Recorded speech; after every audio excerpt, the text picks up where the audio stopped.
আসসালামু আলাইকুম। ইনশাআল্লাহ আশা করি সবাই ভালো আছেন। আলহামদুলিল্লাহ আমিও ভালো আছি। যে যেখান থেকে আমার ভিডিওটি দেখছেন সবাইকে অসংখ্য ধন্যবাদ ও সর্বতি ভালোবাসা রইল। আজকে আপনাদের সাথে একটা অথেন্টিক নিউজ শেয়ার করব, যেটা আপনারা গতকালকের যে আন্দোলন সেইখান থেকে পাওয়া গেছে। তো নিউজটা শুনলে হয়তো বা আপনারা সবাই খুশি হতে পারেন। আর এটা জানি না আমি, যেহেতু অথেন্টিক বললাম, আমি জানি না এটা সবাইকে জেনে গেছে কিনা, বাট আমার কাছে মনে হলো যে এটা আপনারা হয়তো বা অনেকেই জানেন না বা এই বিষয়টা, যেহেতু ঘটনাটা বাংলাদেশের। আর সেই ঘটনাটা হচ্ছে অ্যাম্বাসিডর আর আমাদের যে পররাষ্ট্রমন্ত্রী মন্ত্রণালয় সেইখানের বিষয়ে। এটা আপনাদের জন্য খুবই ভালো একটা নিউজ। তো এটা আমি ভিডিওর ভিতরে দিব, তো ইনশাল্লাহ ভিডিওটা সবাই পুরোটা দেখার চেষ্টা করবেন।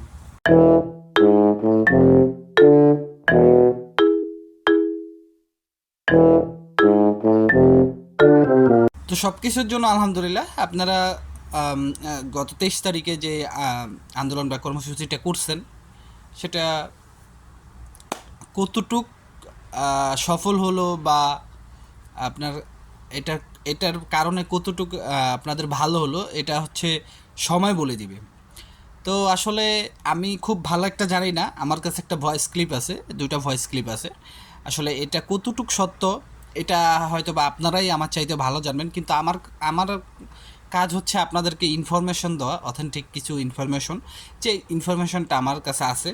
আর এই ইনফরমেশনগুলো আমাকে আপনাদেরই একজন ভুক্তভোগী, উনি ভিএফএস গ্লোবাল বা আপনাদের সাথে গ্রুপে অ্যাটেন্ড আছে, উনি আমাকে সবসময় শেয়ার করে থাকে।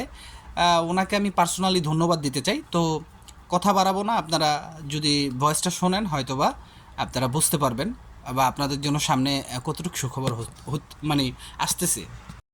প্রিয় ভুক্তভোগী বন্ধুরা, আসসালামু আলাইকুম। আমরা পররাষ্ট্র মন্ত্রণালয়ে আসছিলাম, পররাষ্ট্র মন্ত্রণালয়ে আসছি, এখন পররাষ্ট্র মন্ত্রণালয়ের সাথে কথা বলছি। এটা বিষয় হচ্ছে, অন্য সময় আমরা যখন পররাষ্ট্র মন্ত্রণালয়ে আসি তখন আগে থেকে আমাদের অ্যাপয়েন্টমেন্ট নেওয়া লাগে অথবা অন্য ইয়ে করা লাগে, কিন্তু এইবার যখন আসছি ওরা দেখে আমাদেরকে মানে সাথে সাথে আমাদেরকে ঢুকতে দিছে, সাথে সাথে কোনো অ্যাপয়েন্টমেন্ট নাই, কোনো কিছু নাই, দেখে মানে ঢুকতে দিছে। তারপরে ভিতরে গেলাম, গিয়ে স্যারের সাথে কথা বললাম। এখন স্যার বলতেছে আমাদের যে বিষয়টা এটা নিয়ে তারা খুবই উদ্বিগ্ন। কালকে নাকি মিডিয়াতে দেখছে, এম্বাসি থেকেও জানাইছে, এম্বাসিকে জানালে তারা এই বিষয়টা নিয়ে খুবই মানে ইয়ার মধ্যে আছে। এখন আমরা আমাদের দাবিগুলো জানাই আসি, একবারে লিখিত নিয়ে আসছি যে আপনাদের কাছে বিগত দিনগুলোতে তখন বলছি যে দেশের ভাবমূর্তি নষ্ট হয়েছে। বলছি যে দেশের ভাবমূর্তি চিন্তা করে লাভ নাই, আমার বক্তব্য কি বাঁচতেছেন, আমি দেশের ভাবমূর্তি দিয়ে কি করবো। আর্লি সমাধান যদি করতে না পারেন মেলুনি আসলে আমরা রাস্তা নামবো। তখন উনি আমাদের সামনে তৎক্ষণাৎ এম্বাসির সাথে এম্বাসিতে ফোন দিলে এম্বাসিতে যোগাযোগ করলো এবং টাইম ফিক্স করলো আজকে বিকালে এম্বাসিডারের সাথে মিটিং। আজকে বিকালে মিটিং, আজকে আমাদের এই বিষয়টা নিয়ে কথা বলবে। আমাদের সামনেই সবকিছু কনফার্ম করছে। এখন আমাদের যে লিখিত যে ইয়েটা নিয়ে আসছিলাম আমরা এটা দিছি, এবং গিয়ে আরো কিছু কোটেশন উনি নোট করে রাখছে এগুলো নিয়ে আলাপ আলোচনা করার জন্য। পরে বলছে যে আজকে রাতেই উনি জানাবে গিয়ে কি বিষয়গুলো আলোচনা হয়েছে, এবং কি এম্বাসিকে চাপ প্রয়োগ করবে যেভাবে হোক ওনাদের অগ্রগতিটা যেন এই এই নোটিশ আকারে জানায়, এবং কি আজকে তো আর জানাতে পারবে না, আগামী সপ্তাহে যেভাবে হোক জানায়। ওনারা বলছে যে ভাই অন্তত আপনাদের এই বিষয়টা, যেহেতু আপনারা এই বিষয়টা নিয়ে মোটামুটি একটা ইয়ে হয়েছে, এই বিষয়টা আমরা বেশি প্রাধান্য দিব। তারা যেভাবে নিষ্পত্তি যেন করে, যেভাবে খুব দ্রুত নিষ্পত্তি যেন করে, এই বিষয়টা আজকে আলোচনা করবো। তো যাই হোক, যদি তারা এই বিষয়টা নিয়ে আলোচনা করে আলহামদুলিল্লাহ। তারপরে আমরা মন্ত্রণালয়কে বলছি আপনাদের ওয়েবসাইটেও বিষয়টা প্রকাশ করবেন, অ্যাম্বাসির ওয়েবসাইটে তো প্রকাশ করবেই, আপনাদের ওয়েবসাইটেও প্রকাশ করবেন।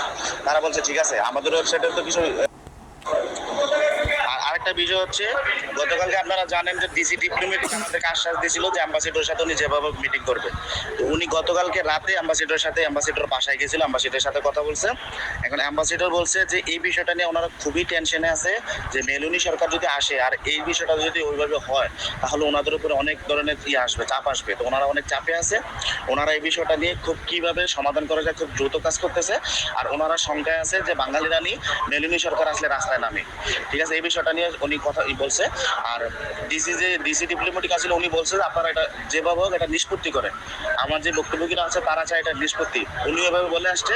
এখন ওনারা বলছে এটা নিয়ে আমরা কাজ করতেছি। এটা হচ্ছে ডিসি ডিপ্লোমেটিককে যেই আনসারটা দিছে, ওনারা আমাদেরকে যেটা জানাইছে, অ্যাম্বাসিডার বলছে এটা নিয়ে আমরা খুব দ্রুত কাজ করতেছি, মেলুনি আসার আগে কিভাবে একটা ফয়সালা করা যায়। ঠিক আছে, দেখেন ভাই, আল্লাহ ভরসা কি করা।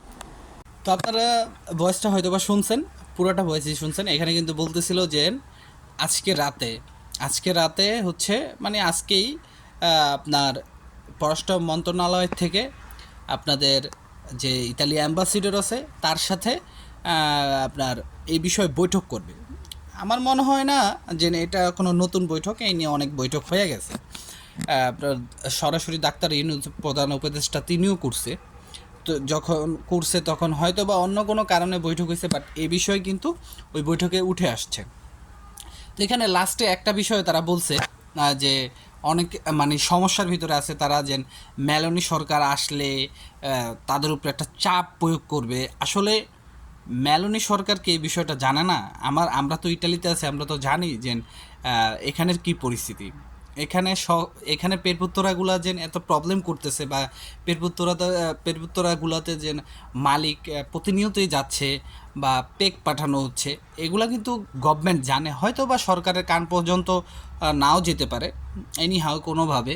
বাট আমার মনে হয় যতটুকু এটা এই বিষয়টা জানে, কারণ আপনারা জানেন যে 2026, 27 এবং 28-এর যে একটা ফ্লোসির গ্যাজেট বা যে ফ্লোসির কথা বলা হচ্ছে, এটা নিয়ে কিন্তু ইটালিতে অনেক ধরনের কথা হচ্ছে রাজনৈতিক মহলে, বা আপনার যে পাবলিক প্লেস বা যে জনগণ আছে তারাই বলতেছে। কেননা আরও যে 5-6 লাখ মানুষ ইটালিতে আগামী 3 বছরে আনতে চাচ্ছে, এটা তারা মেনে নিচ্ছে না। এটার মূল কারণ হচ্ছে আপনারা ইটালিতেই এখন তৈরি প্রায় 6 থেকে 7 লক্ষ মানুষ আপনার অবৈধ আছে। এটা তারা বলতেছে যে পেরমেসো দি সোজনো, সেন্সা পেরমেসো দি সোজনো, মানে তাদের কোনো ডকুমেন্টস নাই, তারা সেন্সা কাজ করতেছে কন্ট্যাক্ট ছাড়া। তো তাদেরকে তাদেরকে বৈধ করে নিলেই কিন্তু আপনার তারা এখানে কিন্তু লিগ্যাল ওয়েতে কাজ করতে পারে, সরকারকে ট্যাক্স দিতে পারে, এবং শ্রমিকের যে ঘাটতিটা, সেই ঘাটতিটা কিন্তু তাদের পূরণ হয়ে যায়। এই বিষয়টাই যেমন তারা বলতেছে।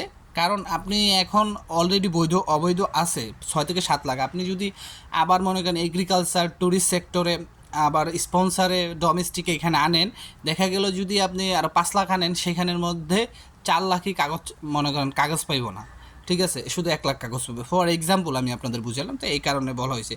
তো এইখানে তিনি একটা শেষে কথা বলছে যে অ্যাম্বাসিডার বলছে যে যদি মেলোনি আসে তাহলে আন্দোলন করতে। আমি মনে করি আপনার এই কাহিনীটা শুনে আমার দেব আছে না, ইন্ডিয়ান দেবের একটা ছবির কথা মনে পড়ে গেল, যে পাগলু ছবিটা। আপনারা দেখছেন কিনা আমি জানি না, আমি দেখছিলাম যখন কোয়েল মল্লিককে আপনার গুন্ডারা তুলে নেওয়া যায়, মেবি আমেরিকাতে তুলে নেওয়া যায় না, দুবাইতে এরকম, না সরি দুবাইতেই, ওই যে মাইরা বালু চাপা দিয়ে দিব এরকম। তো তখন দেব কী করে রাস্তার ভিতরে ওই আপনার যে দুবাইয়ের যে ইসে ছিল অ্যাম্বাসিডার, তার কাছে এসে ভালোবাসার ইকুয়ামে ভিসা পায় মানে চলে যায়, ঠিক আছে। আসলে এরকম মিরাক্কেল কিছুই হওয়ার নাই। আপনি সরকারের যেদিন আসবে সেই সময় যদি আপনি আন্দোলন করেন, এটা আপনার, আমার মনে হয় না প্রশাসন আপনাদেরকে কোনোভাবে ছাড় দিবে, ঠিক আছে। তো এই বিষয়টা আপনারা একটুখানি ভেবে চিন্তে করবেন। আর আজকে হয়তোবা আজকের যে উল্টা আন্দোলন করার কথা ছিল সেটা হয় নাই, কিন্তু আমি বলবো যদি যেদিন সরকার আসবে সেই দিন যদি আপনারা কোনো ধরনের একটা কিছু করতে পারেন, হয়তোবা কোনো ধরনের ফ্যাসিলিটি আপনারা পেতে পারেন সামনে। কিন্তু এখন তাহলে একটা জিনিস বোঝা গেল, যদি অ্যাম্বাসিডার এই কথাটা বলে থাকে, ফর এক্সাম্পল, তাহলে বোঝা গেল যে এই সরকার মেলোনি সরকার 30 তারিখে যদি বাংলাদেশে আসে, বা এটা যদি সত্যি হয়, মানে এর কারণে হচ্ছে একটু দ্রুততম সময়ে আপনার লাস্ট কিছুদিন ভিসা পেয়েছে, এবং লাস্ট কিছুদিন পাসপোর্ট সাবমিট করার মেসেজও আসছে। আই থিঙ্ক এটা আমার মনে হয়, আমি 100% শিওর না, যদি আমার ভুল না হয়ে থাকে। তারপরেও আপনারা কি মনে করেন সেটা আপনাদের ব্যক্তিগত ব্যাপার। কিন্তু যদি আজকের মিটিংটা হয়ে থাকে অ্যাম্বাসিডার সাথে, এবং এটা হচ্ছে আপনারা শুনছেন যে আগামী সপ্তাহে আপনাদেরকে নোটিশের মাধ্যমে জানিয়ে দেবে ইতালি অ্যাম্বাসি এবং পররাষ্ট্র মন্ত্রণালয় থেকে, ঠিক আছে। তো আমাদের এখন আগামী সপ্তাহ পর্যন্ত ওয়েট করতে হবে যদি এইটা সত্যি হয়ে থাকে। না হলে আমাদের পরবর্তী কর্মসূচি বা মানববন্ধন, এটার ডেট আপনাদের ফিক্সড করতে হবে এবং সেটা পালন করতে হবে। তো সবাই ভালো থাকবেন, সুস্থ থাকবেন, সকলের জন্য দোয়া রইল, সবাই আমার জন্য দোয়া করবেন। আসসালামু আলাইকুম, আল্লাহ হাফেজ।